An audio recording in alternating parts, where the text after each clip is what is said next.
which is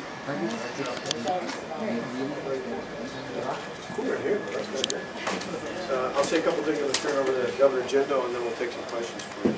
Obviously, we're here. We're thrilled as I've been touring the state, going to victory centers. Last week in alone, we made more than 209,000 calls from volunteers to voters across the state. Already more than 2 million calls have been made by volunteers to voters across the state of Wisconsin. This is really going to be about turnout. It's a close election. We sense that there's even more intensity coming in from outside the state. We saw last Friday the big government union bosses saying they're going to spend more money both on TV ads and get out the vote efforts. We've got to make sure we even do more to get the truth out. We think it's a powerful message. We tell people the facts, and the facts are clear. Our reforms about the people of this state save more than $1 billion. That led to the first time in 12 years that property taxes have actually gone down on a median value home. That led to a surplus of $154 million. And as the facts have clearly showed, as required by law, employers reported, nearly every employer in the state has reported back the numbers about jobs. And in 2011, the facts clearly show, as agreed to by nearly every economist out there, Wisconsin gained jobs. Since I've been sworn in his office, Wisconsin's gained more than 30,000 new jobs in the state. I think that's a sharp contrast between the approach that would take us backwards. The mayor of Milwaukee has presided over Milwaukee over 8 years. During that time, taxes and fees have gone up 43%. It's become one of the top 10 poorest cities in the country. And it's now in a position where unemployment has gone up 28% during his tenure. Unemployment went from about 7.5% a year ago when I first took office to now down below 6.7% for the first time since 2000, or the lowest it's been, I should say, since 2008. And so I think there's about as clear a choice as possible between going forward and going backward. I'm pleased to be joined today by Governor Bobby Jindal, who took a state who in many ways was going backwards when it came to the economy, as well as just other operations in the state. He's turned it around. He and I, in the last 2 years, have been competing for which state can move up the quickest on the rankings of the best places to do business in and create jobs in. And that's why I'm thrilled that he's here, not just as a friend, but as someone who understands what it takes to turn states around. So I know we have a few things, and then we'll take some questions. Well, first of all, I want to thank Scott for bringing this Louisiana weather to Wisconsin just right. But I want to start off by saying Scott's been a great leader, not only in Wisconsin, but really a great example across the country. You've heard a little bit about the reforms, the turnaround he's already accomplished, inherited a state that was losing jobs, inherited a budget that was short multi-billions of dollars, and he's turned that around. Lowest unemployment rate since 2008, over 30,000 new jobs. It balanced the budget, actually producing surpluses to pay into the rainy day fund.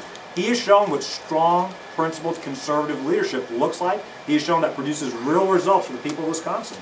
This election is pretty simple. It's really a vote for the people of Wisconsin to say, we want to continue to move forward, we don't want to move backwards. To me, it's very important the voters re-elect, however you want to term it, re-elect Scott so he can continue to do the job they elected him to do in the first place. And I think the time for all the nonsense is over. Just look at the facts. Look at the comparison between the two records. Again, he has lowered property taxes, created jobs. Under the mayor's leadership, you've seen unemployment go up, you've seen taxes and spending go up.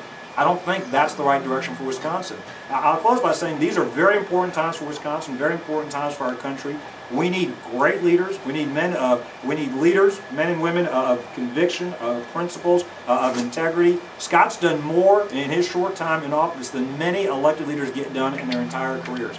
I think Wisconsin's lucky to have him as their governor. I know after June 5th, he will continue to be serving as governor, not only as a great leader for Wisconsin, but as a great example to leaders across the entire country. I will say, you look at those chief executive and Forbes rankings, Wisconsin consistently ranking it as the most improved state. It is great to have the competition. As the governor of another state, we're turning our state around. It is great to see a state moving that quickly from the bottom 10 to the top 20. That doesn't happen by accident. It happens because of great leadership. Scott's providing that leadership. It is important the voters turn out. I know I said one last thing. I'll say one last thing, which is I know the polls show him ahead. I know a lot of folks in D.C. have already said he's won this election.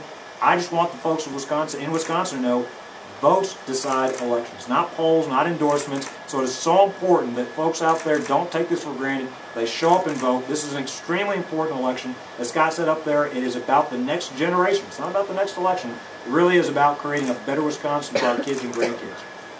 Governor Jindal, Governor Walker has often talked about the tough decisions, courageous decisions, I think he's used the word, and said that if the recall were successful, it would send a message that other legislators and other governors might be reluctant to make those same tough decisions. Would you be reluctant to make tough decisions that you thought were in the best interest of your state if you saw this recall Two successful? things. One, I do think that the elections results here in Wisconsin are going to resound beyond the borders of this state. First and foremost, it's most important for the people of Wisconsin.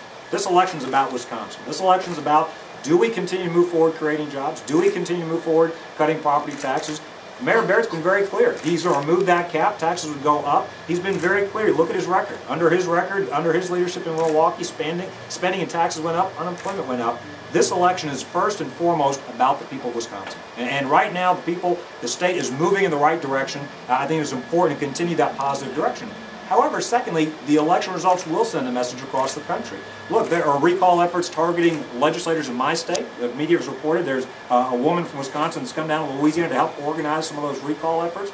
I think people across the country are watching this election. I think it's important for the people of Wisconsin to show they stand behind their governor. He's a man of courage, of principle. He has tackled the tough challenges, and they're the beneficiaries of that. I think it's important that people across the country see that the voters are standing behind Scott Walker. So I do think, again, I can't emphasize this enough. This election is first and foremost about Wisconsin. But it will have implications for the rest of the country. And I think that just in the same way that Scott sets a great example for other elected leaders, not just governors, I think many people are watching to see the results of this election. Aside from people across the country watching it, how do you think this will affect other states in the country? Well, look, Scott's done a phenomenal job here, and I think it produces, and the good thing is that produces good competition for other states. As Wisconsin becomes a better place to do business, it forces other states to have to look at their own taxes, their own regulations, their own policies, and that's a positive thing. The Founding Fathers intended the states to be laboratories of experimentation, and so as he has been able to rein in the budget, as he's been able to produce surpluses, as he's done that without raising taxes, as he's done that by making Wisconsin a better place to create jobs and raise a family, forces every other state to get better. Same thing is true in Louisiana. As we make reforms in our state, it has forced the other states around us to get better. And so I think as Wisconsin continues to move forward, that is great for other states, and that's great for the country. As a governor of another state, look, we compete with Scott and Wisconsin all the time, not just on the football field, which, by the way, y'all have done pretty well recently. Congratulations.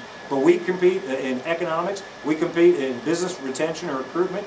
That's a good thing. That's good for the country. So as Wisconsin continues to improve under his leadership, it'll force every other governor, every other state to also get better. Whether it's cutting more taxes, whether it's improving job training programs, whether it's improving the business climate, that can only be good for America. We have time for one more. Governor Walker, you mentioned all the labor groups on that side. What do you think about Wisconsin's job now, putting all the effort into getting the voter turnout for all the early voting already going on?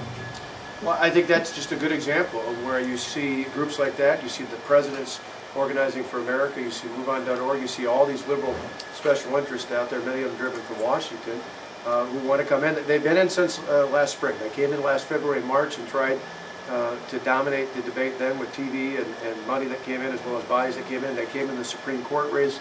They came in the 6 Senate recalls. They ultimately came in and funded a fair amount of the attention for the recall effort itself. And now they've been spending tens of millions of dollars attacking us on this campaign. It's no wonder to me they're going to come in and organize. I think it's just, as the governor mentioned, it's a constant reminder that no matter what the polls say, people who feel strongly about saying we want leaders, not just me, but a lieutenant governor and 4 state senators who are up on the ballot on June 5th as well. We want leaders in the state who are going to stand up with the taxpayers and not stand up and defend the special interests. That's what this is really all about, and they've got to come out and poll. And the other thing I just say as an aside, I'm particularly gracious that after Bobby had to send me some seafood after we beat the Saints at the beginning of the season, and even with that, he's still here with me. Thank you guys Good very healthy much. competition. Thank you. We appreciate your time. Thank you. Thank you. Thank you, guys. Happy birthday, Sierra. I think I noted out this question. Yep. We will